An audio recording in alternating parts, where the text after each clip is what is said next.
Yeah, so I think we have a super diverse panel here. You know, Noel's got 8 locations, around 10 million in revenue, and Hubert runs a platform looking at multiple investments. Eric's connected to hundreds of physicians, and you know, Shane's grown to 40 locations in 2.5 years. That's super rare.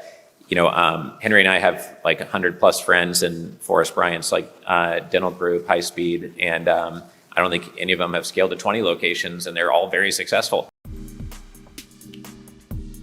In every industry, people say, oh, well, in our industry, the team is really important. I know like everybody says that, but it's not only really important in our space. I feel like it's the #1 bottleneck, more than new patients, more than money, is having excellent doctors, and then usually the practices grow, right? So, Noel, do you have any last comments you'd like to make or last insights do you want to share with the room? Yeah, I mean, it's all about the mindset about these doctors, right? So when you understand like these guys, when we come in, like including myself, we are all mechanical mindset, we are engineers. And when we take that into account, we need to understand that how they operate. And when a private equity or a venture capitalist come in, we kind of look at them like from a different view versus when we come in as a dentist or a doctor coming in and pitching the same pain. So with that being said, it all depends on their experience, and most of us, like, we are single practice owners. So with that being said, it's not something where they have an exit in mind at that time. And it's something that I'm trying to make them realize that once when you enter into private practice, they need to start having that kind of conversation with themselves. Like sooner or later, they need to exit, and what's the exit going to look like? Is it going to be sale to a DSO, or is it going to be, they're going to be growing their practice, or just sell it to another dentist?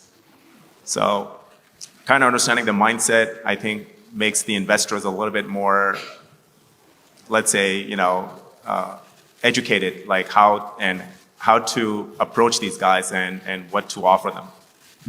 Great, thank you. Herbert? Yeah, I would just add on structure. First of all, there are so many different scenarios, right? There's single office practitioners, there are hospitalists. So, I mean, even physicians, you have to subspecialties, generalists, you have to really divvy that up a little bit when you're talking in general. And there are some specialties that are prone to be more innovative, risk takers. I mean, dentists are in that group, ER physicians, anesthesiologists, radiologists, surgeons. So there are different characteristics and different objectives you will want to meet when you approach some of them. But especially when you're talking to someone who is a single practitioner, then you need to have that in mind as far as your deal structure goes.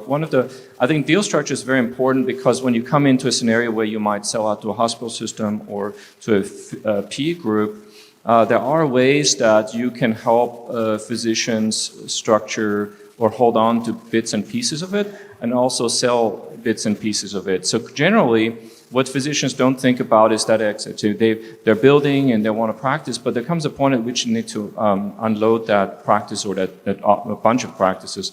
And one of the best ways I've seen recently with another friend of mine that set up a deal is to really set up its own entity for that device and the income stream that comes out of that device.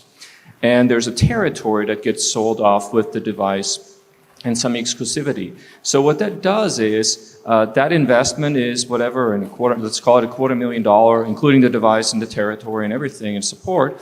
But when it comes time for that physician to have an exit, they can decide, do we want to hold on to that or sell it to somebody else? And so it allows that entity to be standalone, and he or she could also decide, well, I want to just sell that piece off that's now $500,000 worth because of the income stream that I've been able to build. And that's enough for, let's say, a mini exit for me, because I want to spend more time in the practice, less time in the practice, more with my family. So there are ways where you can set things up that make it really attractive, and physicians will really appreciate that. I think that will build a lot of trust. But again, it requires you to understand them, and I think if you can build that if you can build that type of trust, you can really win in the long run, because those are long-term relationships. Yeah, for sure. Structure is really everything. You could bring in capital, but have them in a different share class. They don't have the voting shares. You could form an MSO, DSO, and build a platform value, but give investors equity maybe in single locations they help build, but backed by the collateral of the platform so they don't lose their money. Many dentists and doctors own the real estate under their practice, and then as it grows, they sell the practice, But before they do, they sign themselves a 20-year lease and hold the real estate for the next 20 years as retirement income and let inflation and appreciation do its job there. So I couldn't agree more that the structure determines everything, right?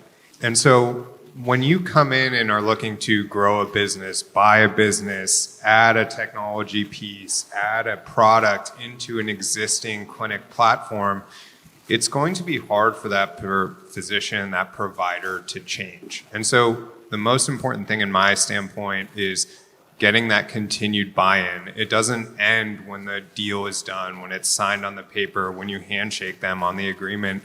It's the continual involvement to keep them bought into whatever you're doing that's the most important. Yeah, for sure. We got one question in the middle. We'll come back with Henry and then wrap it up for lunch. Go ahead. Thank you all very much. Robbie Butler from Y Street Capital. My question is, given that, actually this is based off of Noel's comment, that if you're looking to educate your investors, especially as you're working with an investor whose primary income is dentist, physician, doctor of different sorts, if that investor doesn't have sophistication on the macroeconomic side, that they don't follow super cycles, they don't follow macroeconomic trends, do you all see that as valuable education for your limited investor partners as you're having conversations with them and bringing them through multiple deals and growing relationships? Is that useful information to them? Yes. I will tell you, I make my living speaking on stages in front of physicians, doing macroeconomics, but you have to tie it back down to their day-to-day living. So Federal Reserve policy, S&P overlays, if they're doing this, this is what's happening. So you make sense of the economic world that they live in from a macroeconomic standpoint. Great, thank you. Now, Henry, you want to share any last insights that you wanted to get across? Or anything that you're most focused on investment-wise? One point that I wanted to make, it kind of came up before. If I'm in equity and I'm coming into a dentist as an example, I think the main thing that always resonated for me on both sides is the best line to say to this dentist is to say, listen, if we do this and a patient comes into your office, they're not going to know the difference. Nothing's going to change in their point of view, because that's what's most important to a lot of providers, is they want the patient care to change. They have this mantra that everything's going to change, it's going to feel like big McDonald's.